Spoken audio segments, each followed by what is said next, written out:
주저앉지 말고 전진입니다. 주저앉지 말고 전진입니다. 라는 제목으로 말씀을 나누도록 하겠습니다. 오늘 우리가 묵상하게 될 본문의 말씀은 출애굽기 15장 27절 말씀입니다. 같이 말씀을 읽도록 하겠습니다. 그들이 엘림에 이르니 거기에 물샘 12과 종려나무 70그루가 있는지라 거기서 그들이 그 물 곁에 장막을 치니라. 아멘. 인생을 살다 보면 실망스럽고 낙심되는 일들이 많습니다. 뜻하지 않은 어려움으로 탄식하고 절망할 때도 많습니다. 특히 요즘은 더욱 그러합니다. 코로나로 인해 야기되는 문제는 상상을 초월하고 있습니다. 그뿐 아닙니다. 정부가 잘 살도록 하는 여러 정책들을 발표하고 나면 오히려 더 큰 어려움이 따른다는 불만도 적지를 않습니다. 주택 문제, 세금 문제, 취업 문제, 대학 입시 등 말입니다. 이런저런 문제들 외에도 우리 주변에는 우리를 실망시키는 요소가 정말로 많습니다. 그러나 이러한 가운데서도 우리가 배워야 할 것들이 있습니다. 바로 대처 능력입니다. 복되고 아름다운 인생을 살려고 하면 이러한 어려운 문제들을 대처하는 지혜로운 방법을 배우는 것이 중요합니다.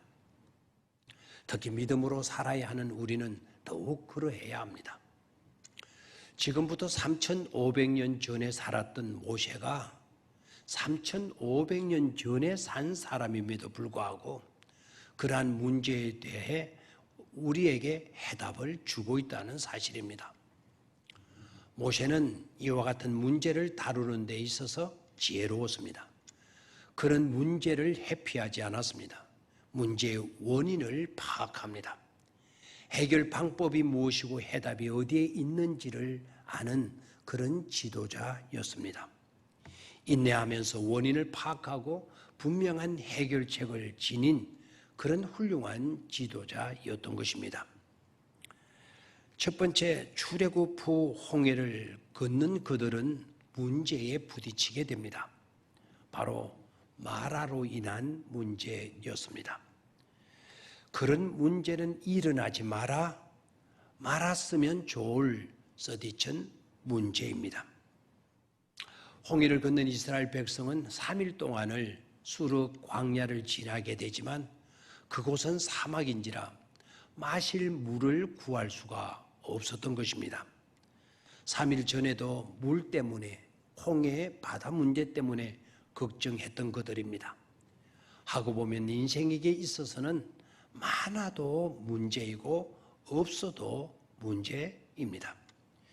겨우 오아시스를 발견했지만 이제는 쓴 물, 마라이어서 마실 수가 없는 것입니다. 그들은 실망했습니다. 낙심합니다. 여지없이 투덜거리며 불평했습니다. 불평의 범위가 확대되어 모세와 하나님을 원망하는 데까지 이릅니다. 바로의 압제에서 구원해내신 은혜는 사라지고 없어진 것입니다. 그 넓고 깊은 홍해를 갈라 놓았던 그 능력과 감격도 어디로 가고 없었습니다. 어려우면 불평해버려 실망되면 투덜거려, 어려우면 불평해버려 실망되면 투덜거려 라는 무서운 세상 공식에 그들은 집착하고 있었던 것입니다. 대개 사람이 실망하는 경우를 보면 이렇습니다. 기대한 것만큼 되지 않았을 때입니다. 고작 이거야?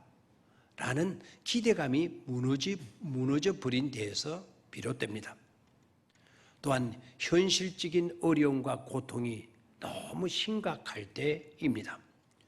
언젠가는 해결되겠지 하면서도 너무 고통스러우니까 인내하지 못하고 낙심하는 것입니다. 더 이상 문제 해결이나 가능성이 보이지 않을 때도 그러합니다. 다 끝났다라고 판단될 때 사람들은 낙심하고 실망하게 되는 것이죠. 여러분들은 어떻습니까? 혹시 마라의 문제는 없습니까? 경제적인 마라, 건강에 있어서의 마라, 가정이나 자식으로 인한 마라, 대인관계에서의 마라, 직장 생활에 있어서의 마라, 그런 마라들은 없습니까?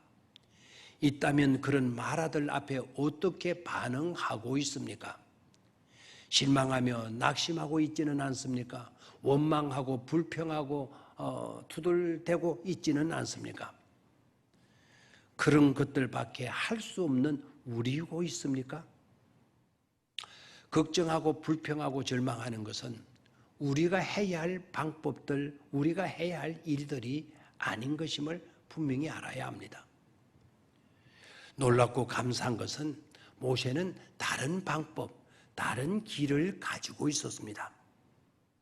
그렇다면 실망을 털고 일어설 수 있는 길은 무엇입니까?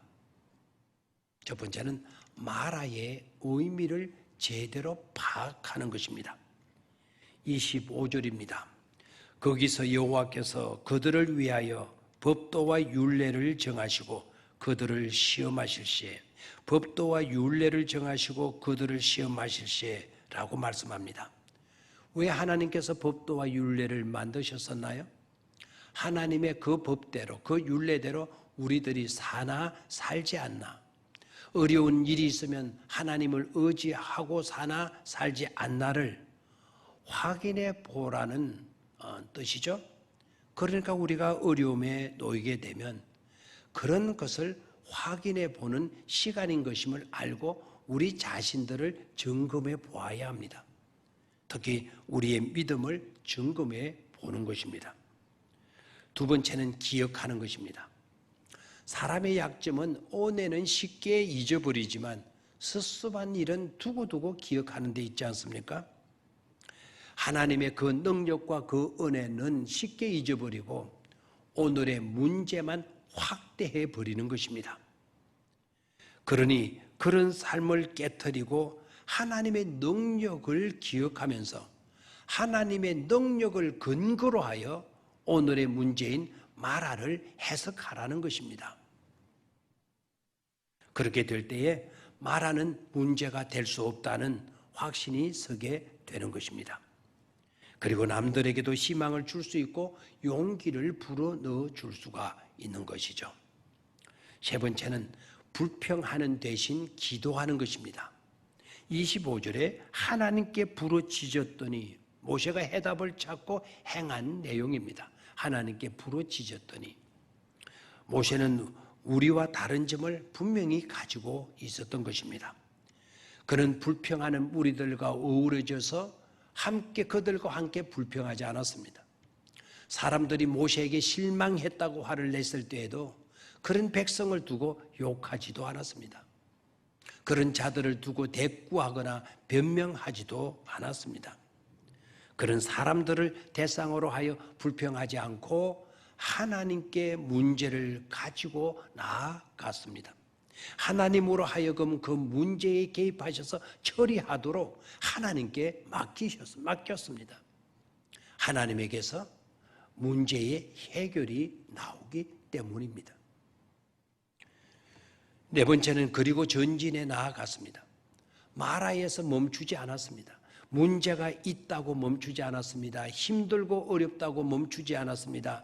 실망스럽다고 낙심된다고 멈추지 않았습니다. 오로지 전진했습니다. 실망을 털고 일어설 수 있는 길은 마라의 의미를 아는 것, 하나님께서 지난날 베푸신 은혜와 그 능력을 기억하면서 그것으로 오늘의 문제를 해석하는 것, 자꾸 투덜거리거나 불평하거나 저주하지 않고 오히려 하나님께 기도하고 하나님께 맡기는 것, 해답이 하나님에게서 나오기 때문에, 그리고 계속해서 전진해 나아가는 것입니다.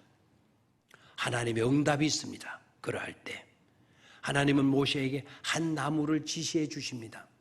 하나님은 방법을 가지고 계셨지만 사람들은 불평하고 실망했던 것입니다.